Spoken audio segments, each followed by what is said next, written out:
So welcome, guys. Let's start with you telling about yourself, your journeys as to how you got into trading. Should we start with you, Dan? Yep. Where it all started, and also a little bit about how you define your strategy. Yeah, sure. So I graduated from university when I was about 20 years old, did an accounting and finance degree, so I kind of always been quite comfortable with numbers and focused in that area educationally. And in my last sort of year and a half of university, I managed to be lucky enough to bump into someone who could advantage play fruit machines in pubs. And managed to graduate with savings, which is not many people can say. And tried to get some accounting graduate jobs, and the competition's really quite tough in that industry. You could still make money playing slots on the side. Gave myself 6 months and thought, right, okay, see how it goes. Did it for about 10 years. Primarily, it's just in the pubs, it was sort of short-term advantage playing, so identifying when the machine was above and below percentage targets. And latterly, I can still stay in touch with some people and manage to get some quite good information from time to time, which tends to focus now around expected value calculations. And I would say honestly now, if machines were still good, I'd still do it, because it was like the lowest variance possible that you could ever wish for, and the money was mega consistent and good money. Dried up a bit, and I moved into online poker. Did a few years playing online poker, which I enjoyed. But then, as you're probably aware with your background as well, yeah, we had Black Friday, and all the Americans kind of pretty much disappeared overnight. And primarily, when you're playing online poker, you're looking to identify who the bad players are to take the money off. And a lot of those players disappeared quite quickly, and it was like a bit of what we call a shark fest, and everyone's the money's circulating around a table, and everyone's sort of taking it off each other, and there wasn't so much of an edge. And then moved into sports, really, because I was looking for something else to do. I've always been good with numbers, and looked towards football initially, didn't work out great, and then found tennis. And tennis really isn't, I'll say, my number one sport in terms of a fan, but maybe that provides me with a bit of an advantage over someone who is a fan, because I can look at things more objectively. You know, people, sometimes I get emailed and say, how can you bet against Roger Federer, because he's a legend? And I'm like, well, he's not a legend. He's a legend of what he's achieved, but he's not a legend personally in my eyes, because I'm not really a fan, if that makes sense. So you're principally an in-play tennis trader then? Yeah, so basically, kind of momentum is, I think 2 years ago when I did a presentation here, I gave momentum a bit of a kicking. And going against momentum is quite a big thing for me. So I developed quite a lot of stats, in-play stats, which you can't really get commercially, because I wanted them for my own purposes, to look at opposing players with momentum. So players may be leading by like a set and break, for example, they're trading really low in price, and then you can try and, looking at opposing those players when they're leading and in a dominant position, kind of thing. There's a few other spots as well, but primarily it's like kind of like low risk, high reward type stuff. All right, let's go to Ken. Now, Ken, you and Peter are probably leaders in also the education of traders. Your blog, From Oh Shit to Aha. So tell us, you started at Oh Shit and now you're at Aha. Quite literally. I love that oh title shit, of the blog. Yeah. Okay, so my journey into sports trading started purely by accident. I come from the recreational punting side of things. Beforehand, I was just betting purely on horse racing. Quite frankly, I didn't know what I was doing, as many do. At the time, I was in the military, so I was in the army, and I served overseas in Afghanistan. And it sort of come to one of those transitional points within my life where it was like, what's going on here? I want to live a little bit longer, for a start. And secondly, at the same time, I found out I was going to be a father, so I needed to sort of address the financial situation in my life. I didn't have any grades or qualifications or, advanced stuff like that. So, I mean, we've all been in that spot, but in your case, you sure. actually had worked. So I thought, hey, I know how to deal with this. Let's start betting more. Made perfect sense. But fortunately, that turned out quite well for me, yeah. So it didn't go down well with those around me for quite a long period, but come out on the other side and sports trading and horse racing markets is what I do. And it's been about 6-7 years. Sure. Although, and Peter, you are probably one of the pioneers. I think I read that you joined Betfair, was it 7 days after it opened? So this is like 99 or something? Yeah, it was in June 2000. Yeah. I think it was the 18th of June 2000 was the exact date. Not that I've edged it on my brain or anything. But I was a little late to the party. I don't think I joined Betfair till like 9 or 10 days after they opened. yeah, I was in consumer technology, bizarrely, and I'd always had an interest in financial markets, and that was going to be my escape from the corporate life. So I'd gradually worked my way in a long and winding road up the corporate ladder, and I'd sort of reached the point that a lot of people reach, which is that you sort of think, I can't do this any longer. The business plans were the same every year, which was basically the same as last year, plus 20%, but you're not getting anybody else to help you do it. And I sort of realized after a long period of time that I was going to have to make a break at some point. So the break for me was going to be financial markets. That's where I was going to go. I'd messed around on them for years, and I thought I'm just going to give this a proper go. And it was at that point that betting exchanges came to the fore. And I had gambled in the past, but bookmakers had banned me, and I realized it was just a dead end. The overrounds are massive, and there was just no advantage, and there was no way that I was going to do it for a living. It just wasn't going to work. So financial markets were going to be where it was going to go for me. But then exchanges came along. And I remember sitting in a board meeting with my laptop open. And everybody thought I was making notes, but in fact I was closing a FTSE up-down position, which was heavily in the money at that point, which I feared by the end of the meeting would have lapsed for zero. And I got called over afterwards, and one of the guys saw what I was doing. And it was at that point that I thought, well, I've really got to make a go of it. If I'm going to do it seriously, and I like the concept, and I think that there's an opportunity here, then I've got to make the break. So turned up to do the annual business review, and just put up one slide, which was find a replacement for Peter. And that's how my journey started. And it's been a great journey, and I'm here now 17 and a half years later. And of course, in addition to being a successful trader, you built really one of the anchors of trading, sports trading, which is BetAngel and stuff like that. So you're very involved in the software behind it. Now, your tennis, Dan, you're mostly in horse racing, Ken, and Peter, you're involved in soccer and pretty much everything. Yeah, I do. If there's enough liquidity, I'll trade it. Before we open up to just general questions, I mean, is there something about your guys' strategies that is tailored to those sports? When you get together, is there stuff you guys take from each other, or are you kind of like, well, I know he's successful, but I couldn't do that? I mean, could you be in racing? Could you be in tennis and vice versa? It's funny enough because we kind of spoke about that sort of thing earlier, and I said if I was doing what you do, maybe I'd think about looking at this angle and stuff like that. So yeah, we did kind of talk about that. Yeah, I think earlier. we approach things very different ways, but kind of come around to a similar result. Yeah, exactly that. Yeah, I think at the core of trading, I think there are many ways of trading. So if you're a value guy, necessarily you're looking to spot value, or as Dan said a second ago, a momentum in tennis is, you can see it in the markets. A set and a breakdown, you realize the price is very different from perhaps where it should be. But I think there are so many different ways of trading and so many different ways of participating in the market that there's room for many different types of strategies. But typically, my way of trading comes from financial markets. So I look at value and I look at opportunity, but I consider myself to be selling volatility. That's what I consider my role is within the market. If people panic, the price moves too far away from what I consider to be a decent price, then I'll correct it. I am part of that mechanism that makes the market efficient. Should we, any questions yet? I don't want to...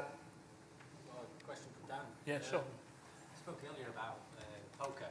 I speak to a lot of traders, a lot of from poker background. And they also talk about very similar thing to you about the Americans sort of leaving the games. If we ever did see an influx of Americans onto the exchange, would you see that as a bad thing or a good thing in the long run? My initial point of view there would be that it would be a really good thing. Yeah. And no offense to Jesse, but without I found that no offense to Jesse, I'll say, but I found American gamblers are generally quite bad with their money. And the American people that I know kind of as friends also, seem to have quite a disposable income that they're quite keen to be apart from, if that makes sense. So yeah, I would think it is a massively good thing, and for me, the biggest positive, one of the biggest positives of future developments that could actually happen. Here's hoping. Yeah, very much so. I mean, I read a quote from you, Peter, and it may be an old one. You said, if you gave me £1,000 now, I could give you £2,000 next week, but if you gave me 100,000, I could only give you 102. Sort of, is that still true, intimating that actually all the opportunity for traders right now is still really limited by market size? I think that the market could cope with a lot more liquidity. And yeah, I've been to the US frequently over the last 10 years or so with the goal of trying to gain some traction, mainly through talking to people and, trying to, but of course, you have a lot of things to go through there, mainly legislation.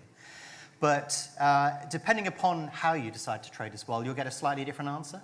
So certainly for the way that I trade, if you gave me 1,000, I could still give you 2,000 back.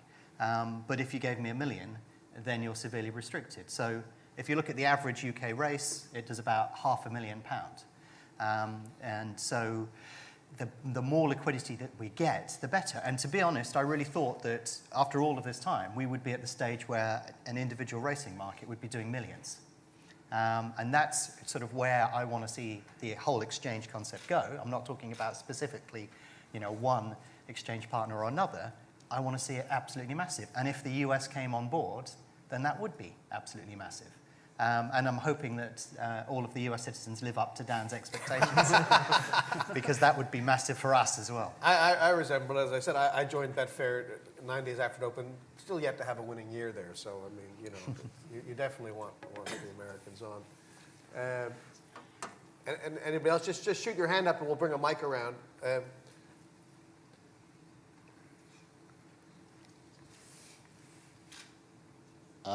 This is to Khan mainly.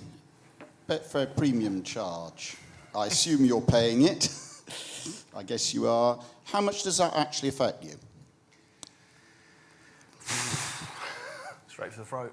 Ask the other gentlemen as well if they're paying Betfair premium charge as well, so they can answer as well. Of course, it's a tricky topic. I think for a lot of people to discuss in public properly, because there's a huge incentive, there's a huge incentive to avoid it, basically. Yeah. Quite openly, everybody wants to avoid it. I think all three of us either do or have written for Betfair in recent times as well. It's quite difficult for us to answer questions like that, really.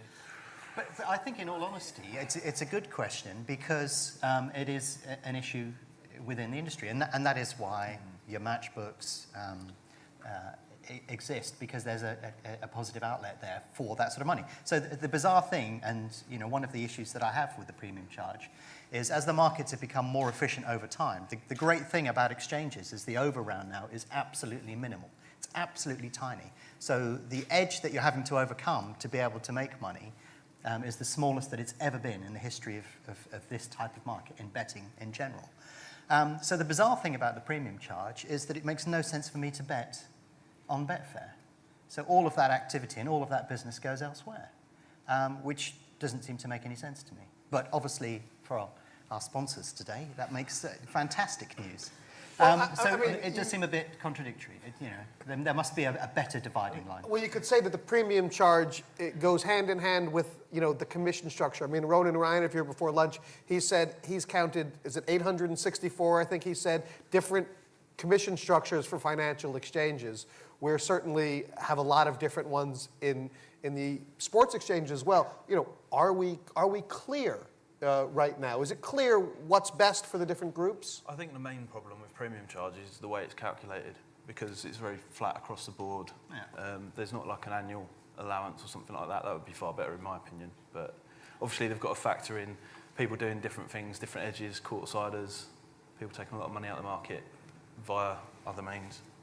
Yeah, and I think the problem for me is I was miles over the limit when it was first introduced and when it was revised. I had no chance to mitigate it, absolutely no chance. But people who are below it now do get the opportunity to mitigate it before they breach that level.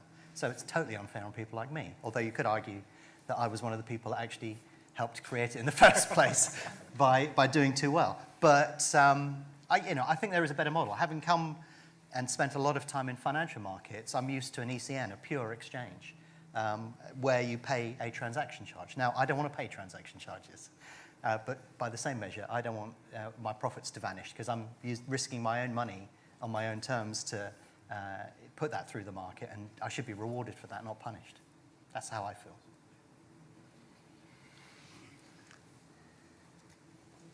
Brad here. I'd be interested if you could give a couple of examples when things that might make you make a trade. So selling volatility, a couple of examples of when you would do that, and for all three of you, really. Okay, do you want to start, Dan? Yeah, okay, so for example, like, I'll give the example. Maybe like, what's your dream scenario? Yeah, you know, well, what wakes you up in the middle of the night? It can happen, right? Well, It's a nightmare, isn't it? yeah, well, the thing for me would be like the perfect storm, pretty much. So you're looking at opposing player. Let's give the example of opposing a player with momentum, like we were talking about earlier.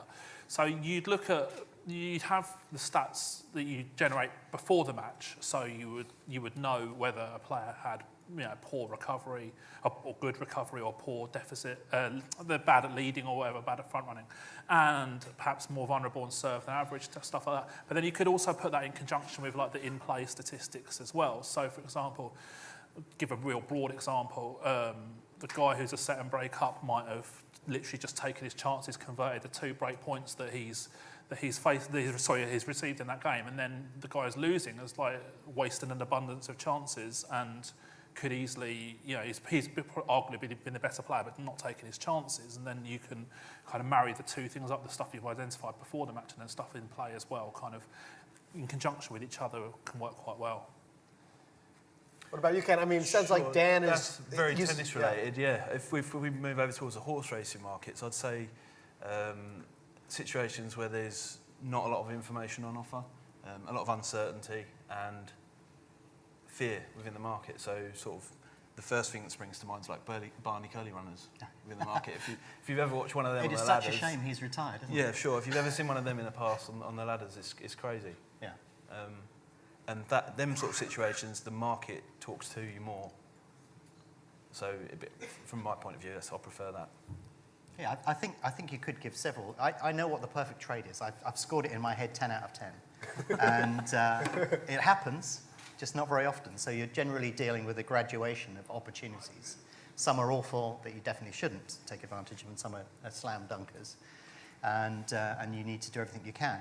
But I think there are two key things that I see in the market that repeat on a regular basis. The first one is overreaction. So I sat down with a hardcore racing gambler who knew so much information about this horse. And you could see the price was coming in and coming in and coming in. And he was going, well, it's gone up in trip. It ran well last time on this ground, et cetera, et cetera. And he wouldn't back it. He was, from a trading perspective, you want to back it and see the price come all the way in. But from a betting perspective, he was just sort of saying, well, there's no way that the price should be coming in, so I can't initiate this trade. And I said to him, but it's coming in. And he goes, yeah, but there's no reason why it should do. And I said, but it is. That's happening right now. But what you often tend to find is that when momentum builds for a big trade like that, it goes too far. And all of a sudden, it's way beyond what could be accepted as reasonable value. And it will correct before the start of the race. It's just a question of how long is that going to take and how much time do you have that trade to do. The other thing I'll add into the mix as well is you look at major meetings where you have a jockey that wins 2 or 3 races, and guess what happens? Everybody starts backing the jockey on the next horse in the next race, even if it's got absolutely no chance of winning. And that makes for a perfect trade, but it's a terrible bet. But you try and stop people from doing that. It's a bit like what Dan said earlier about separating the fanaticism from trading what you see rather than what you want to see. And I mean, it sounds like Dan actually forms opinions, does stats and analysis. Do you guys more lean towards, I don't want to know anything, I don't want to have an opinion, and is it more just about the market for you? I mean, is analysis overrated in your business? The terms of analysis you're talking in there, I think like horse racing, the media type stuff you see from horse racing on TV, I completely ignore it. Well, I definitely agree on that. Pretty much. Punditry on tennis, football, racing, cricket is generally not done from a value perspective, so it tends to be incredibly misleading. Couldn't agree more. Yeah. And I'd recommend anyone who wants to trade tennis just put it on mute. because the commentators are horrific, and the commentators, in my opinion, are driven to have this innate desire to always look like they're right. Yeah. And therefore they favour the front runner too much, and they try and look for things to back their arguments and points that they're trying to make, and they're to be avoided at all costs, pretty much. I think one of the biggest things that you can gain from an edge in the market, I think it is important to an extent to know what value is or where the price roughly should be, whether you're looking at the specific pricing of somebody winning an event, a tournament, or some other aspect, or whether you're looking at where it trades within the market. Because if Manchester United are odds of 6 against a team bottom of the league, then that's obviously value, and there's probably something in there. But if they're at odds of 1.1 against the team 2 places below them, that's a very different thing. So you have to have some measurement or general perspective. But in terms of knowing the detail, I think certainly Khan and I are more interested in order flow. So you can do all the analysis you like. You can say which horse is going to be backed on the ground and whatever. But if it's not being backed and they're going for something else, it's right in front of you. All of that information in the market, all of the detail and knowledge that's within there, for some reason, is directing you straight into that particular runner. So you go with that. And, pure cold trading is how you would exploit that situation. So your ability to read the market outside of the form and other stuff is quite important within that.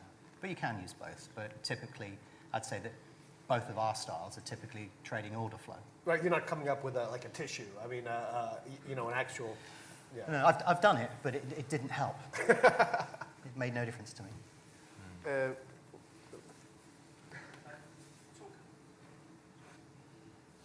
Hello. Yeah, talking about order flow there, we heard from the guy before about false orders being put in on the stock market and spoofing. Does that happen much on the exchanges? Should we both take that one? I'll let you take the lead on that one. Yes. Is a very short answer.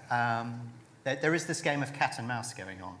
So typically, at certain moments in the market, at certain price points, you do tend to see false orders within the market. My attitudes to that is that you expect it. So the ability to read through that and see what the general trend within the market is more important to me than realizing that there is false money there. But typically, if you see a large order, then if you know it's likely to be breached, then it may just give a little bit more momentum. But it happens all over the place in the sports markets. Do you want to add to that, Carl? No, I think it's Can you teach that skill, or I mean, honestly, do you think that is a learnable sort of? It is. Yeah. It is. It's funny because when you watch markets, I've now traded nearly 200,000 horse races. And when you trade that number of races, you see the patterns repeating again and again and again and again. So after you sit there and watch it for that length of time, you begin to understand the dynamics of how that occurs and why it occurs in that particular manner. So you're sat there, all of a sudden an order appears and you think, I've seen this before and I know exactly what's going to happen next. So it is possible to do it, and you can explain it, but experience is... You can get extra value from it as well. Yeah, experience is an important part of doing that as well, because not only do you have to identify a situation, know what's likely to happen next, you have to have the balls to actually do something about it. Because, I mean, you guys are all quite really open. I mean, you made videos, let people watch you trade it. It's quite open, and I think there is sort of like this question about, are you guys athletes who are above the rim, or is your method really transmutable? I mean, how do you guys feel about the people who have learned from you, That's a good question. I mean, I get emails quite regularly from people sort of appreciating what stuff that they can learn and picked up through articles or videos and stuff like that. So it's definitely transferable from that context.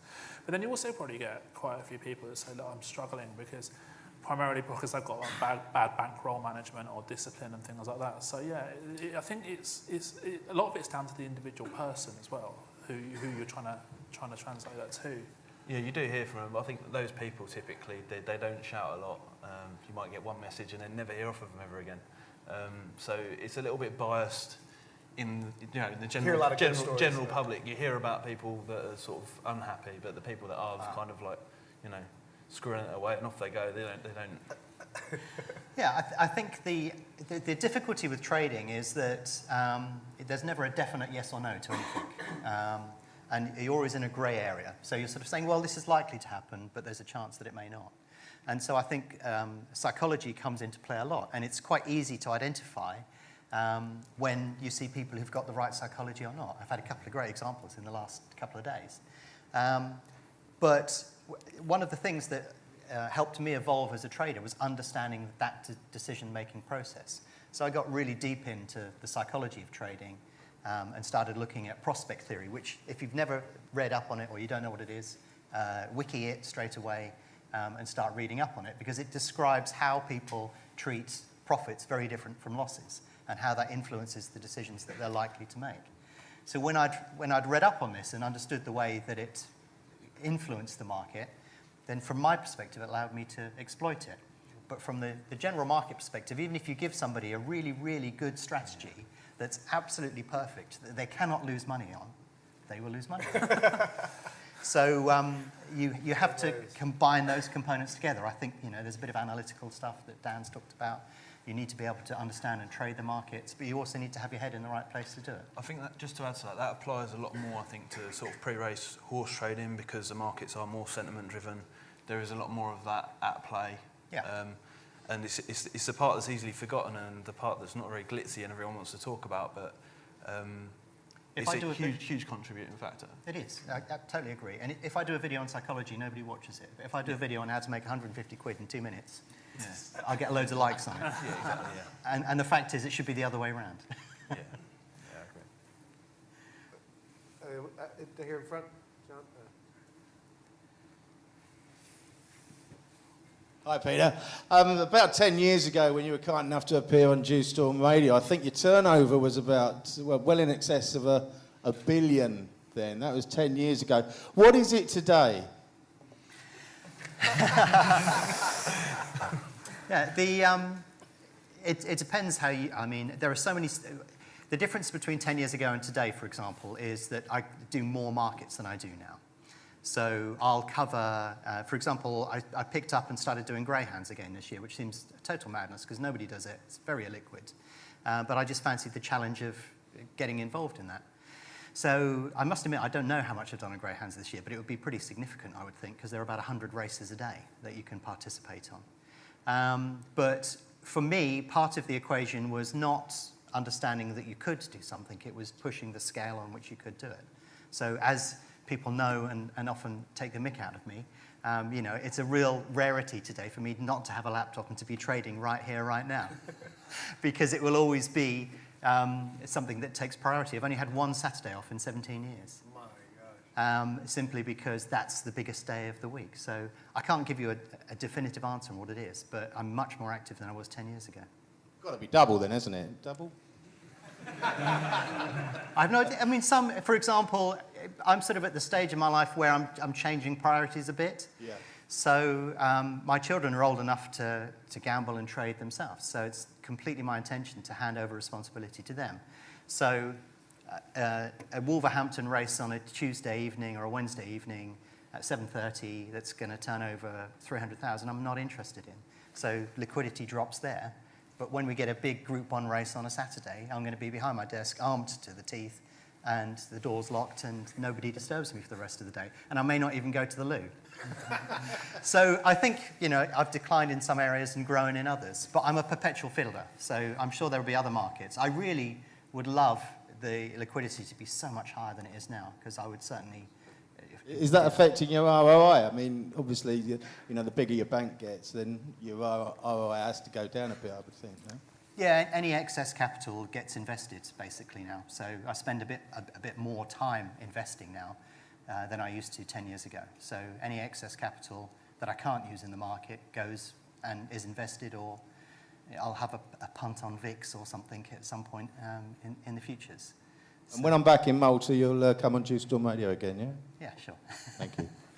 Can I ask about your guys' predictions for the future of exchange betting, either what you think's going to happen or what changes you'd most like to see? I think, if the US came on board, then that would be fantastic. I know there's a lot of activity in Asia as well. It's just none of it is above the ground. So typically, the Asian market is huge, but we never really see it in the UK.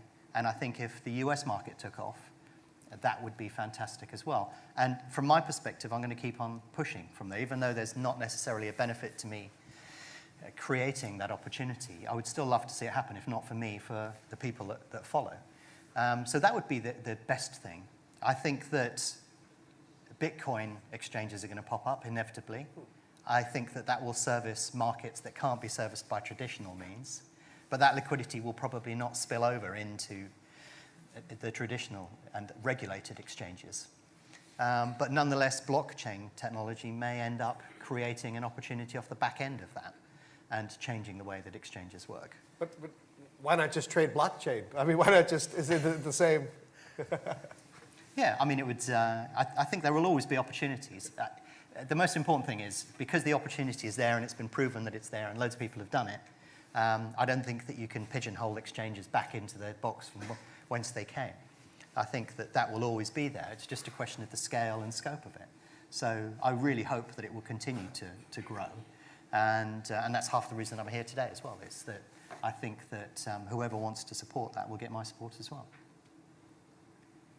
It's something that I've thought quite a bit about, and similar to what we were talking about earlier with Tom, about America and also, like you say, Far East as well, China. But I mean, I'm not holding my breath on China. You can't even go on Facebook there. So I'm not sure Betfair's on the agenda for China. But for me, like, I grew up, as I said, I started my sort of gambling career playing fruit machines, and the regular question that I would receive from friends and family, and also other people that were in that industry, other pro gamblers, would be like, "What are you going to do when it finishes?" And I'm like, okay, well, maybe I need to have a backup plan, but I obviously had a degree, and I thought, well, okay, well, maybe let's worry about it a bit more when it actually happens. And so I've kind of rationalised myself to be quite calm about future situations, and as long as I've got some other things on the back burner that I can turn my hand to, then that's not a major issue for me, really. I thought I had about 3 years in the market. I didn't realise that I was going to be here 17 years later. Jeez. So I worked furiously hard for 3 years thinking that would be it. And the fact it's gone on this long makes me think that it will continue. In what form, I don't know. Or how it evolves, I don't know. But I get the feeling that that opportunity will continue. Did you want to add something, Carl? No, I was just going to say, it'd be nice to see exchanges in the betting industry, especially like flourish more in the book way, rather than turning into bookmakers once they become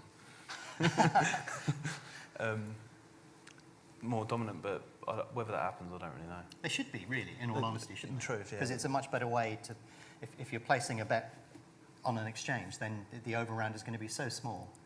On the Cambridgeshire at Newmarket, I think it SP'd at 99.8%, which is just mental for a huge field of that size.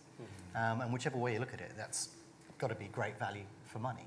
So you really want exchanges to be the dominant leader within the market. And when you look at the regulatory issues and the sort of press that they've been getting, saying all these people have been losing so much money, well, on an exchange, even if you are a loser, it's going to be significantly less. So from an ethical viewpoint, it seems to make a lot more sense to promote an exchange over a bookmaker that's going to offer you 150, 160% on the Grand National. I agree with that. Anyone? Yep. Sorry, you haven't had a chance yet. Yep, we'll come back. Okay. Where do you see yourself in 10 years? On a beach somewhere, probably. The kids will be slogging away on the 7:30 at Wolverhampton, and I'll be phoning them up to ask them exactly how well they did. I hope they don't like Saturdays. They won't have a choice. I honestly haven't got a clue to that one. Sometimes that's the best way, isn't it? Yeah, I mean, it's a really difficult question to answer. I mean, from a personal perspective, perhaps I see myself maybe eventually as I get older moving into like a more of an analytics kind of driven field, something that I'm trying to develop a little bit more as a side thing at the moment, and that's kind of maybe where I'm looking to head in the longer term, but yeah, I haven't really given it a great deal of thought. I think it varies depending upon your life goal, because when I started, the kids were toddlers, and I was more concerned about making a bit of money, but as time wears on, I think your aims change a little bit. That's a fact. Sorry, you had another one, yeah? Yeah, it's a similar question to the chat before. Someone like me who's quite still early days of trading, there's always going to be that worry about what the sort of future of exchange betting is. A lot of people in Britain are quite pessimistic about pretty much every walk of life. So you hear a lot of doom and gloom in regards to, you know, certain things that could happen, whether it be political or what have you, that could affect exchange trading, which would completely scupper everything for us. Is there any worries from you guys who obviously already benefit from this? Do you have any worries about any political moves that might happen? Because we've seen quite a few shake-ups these past few years. Is there anything significant that could happen that would make you worry about your future as traders? From a UK political perspective, I don't see a great deal changing, primarily because, for example, presumably you're talking about the ultimate doom and gloom scenario would be like exchanges are banned by the government or something like that. Yeah, I don't see that happening because the government have done kind of so much to try and like deregulate gambling. It would be like a real complete U-turn, and they derive so much tax income from gambling that I don't see that as being a major objective from their perspective. I mean, so you look at the things that people would say are quite negative to a human being's health, for example, alcohol, smoking, etc. Everyone accepts that that's the case, but they're still allowed because they generate the tax revenue. And I don't really see, obviously gambling doesn't have to be negative towards someone's health, but by the same token, they're still getting a lot of tax revenue from that. And it'd be interesting to see how the FOBT price point gets picked out in the next few months. I mean, limit of between £2 and £50 maximum stake is like how long's a piece of string. So it's difficult to say really, but I think that might give some form of guidance as to their determination in that field. I mean, it's also, you know, how you define gambling. You know, that's a sort of an open question. I'm sure, you know, a lot of your own view of yourself is you're not a gambler, and a lot of professional gamblers would say, you know, it's investing. I'm more related. You know, I've been in the financial markets. There is. We were talking earlier about, you know, it's more a question of are exchanges going to have, you know, more of an impact? Are they going to take on more things that we don't consider gambling rather than be pigeonholed as gambling? Sorry. When I looked at exchanges, when I first arrived, I didn't actually look at them as gambling markets per se. So I went to a First Tuesday meeting where they were pitching ideas. So the First Tuesday meeting was basically a version of Dragon's Den, before Dragon's Den was invented. And you used to turn up there and there'd be entrepreneurs, investors, and techies all trying to get funding or achieve something. But they were pitching all of the stuff then in the early days of the internet as disintermediation, basically cutting out the middleman. So when I looked at the sports markets and somebody pitched that idea, I was thinking, well, what you're looking at really is an insurance market for sports almost. So having spoken to football clubs, they hedge a lot of positions now in terms of we're going to try and reach Europe, we've got to spend £30 million. What's the risk that we won't do that? Let's bring in Mr. Analytics. There's a cost involved with that. Maybe we can hedge that. So I've always felt that the sports markets on exchanges act more like an insurance market or a derivative of some sort. But of course, whenever somebody says to you, what do you do for a living? You have to make up some other excuse. Because if you sort of say, oh yeah, I bet on horses all day long and have done for 17 years, they just think, oh, okay, you know. Well, so sometimes you have a backup. There's one of two ways. Yeah. So, a friend of mine invited me to party, and just to wind me up, he said to me, he said to everybody coming to the party, oh, you must speak to Peter and ask him what he does for a living. So at the end of the party, he came back and said, what did you say to them? He goes, because everybody's been commenting that they didn't think that you would do that job. And I said, Matt, I said I was a porn star. And that seemed more acceptable somehow. Yeah, usually when people ask me about jobs, I just like try and bore them as quickly as possible so they move on to another subject. It seems to work quite well. You've had that problem. Yeah, as well, it's best avoided. I've learned over time. I think it's just an endless conversation. I make videos on the internet. Yeah. Yeah. If you guys are consistently winning, you must have trouble finding people to take your bets, unless you're paying up in the high fee range on Betfair. What do you do about this issue? That was similar to the first question, wasn't it? It's, Yeah, I mean, you know, are you guys also in the position where you try and get on regular bookmakers and have trouble getting? typically that lasts a day or two, yeah. Pretty much.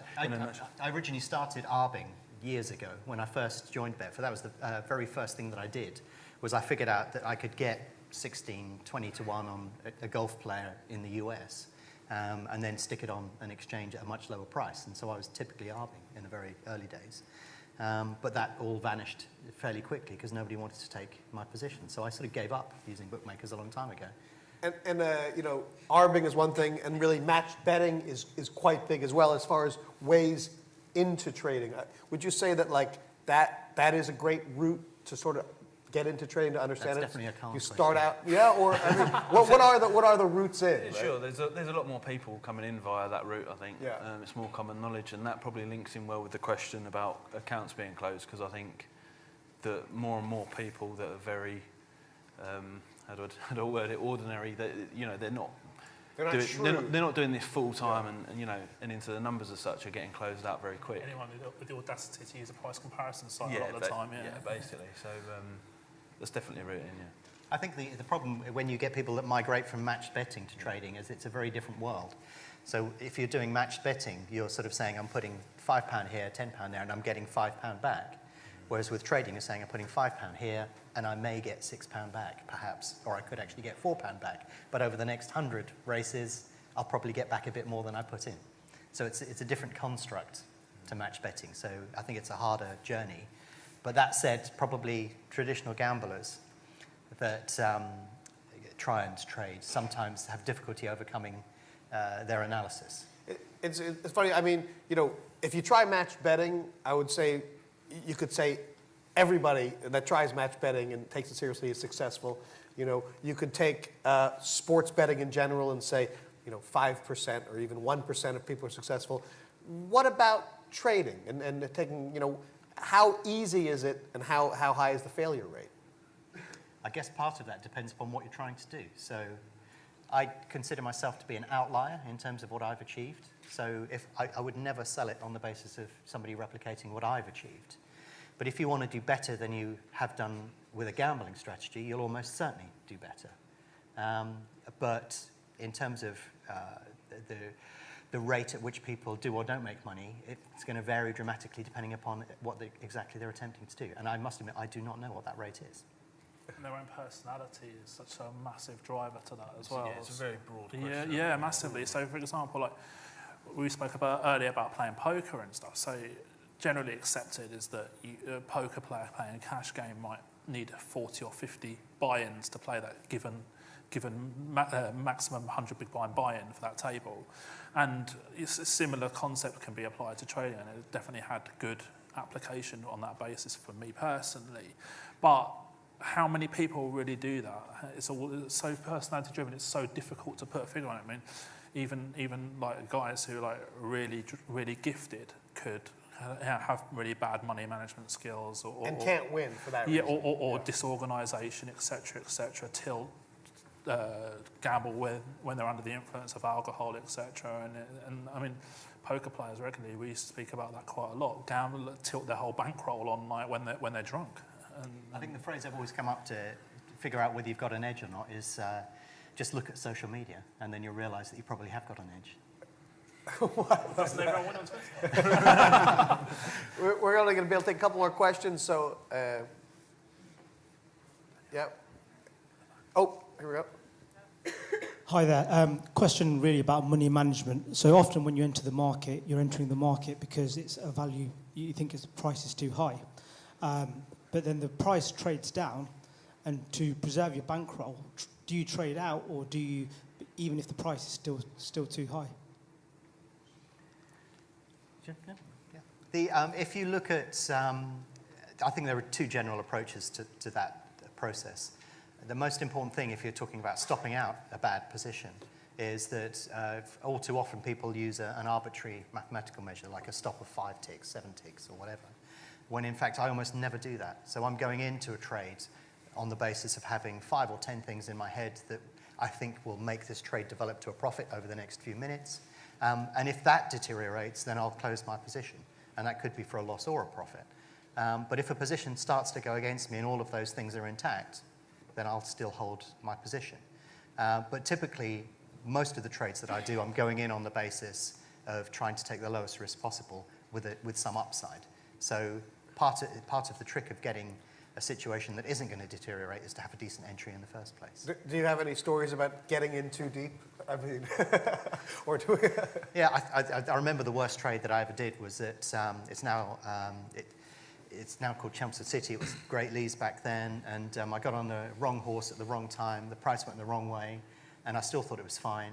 And then I realised that my PVR, I'd actually rewound it. And so actually the race was about 20 seconds in front of where I was, and then suddenly it went in play.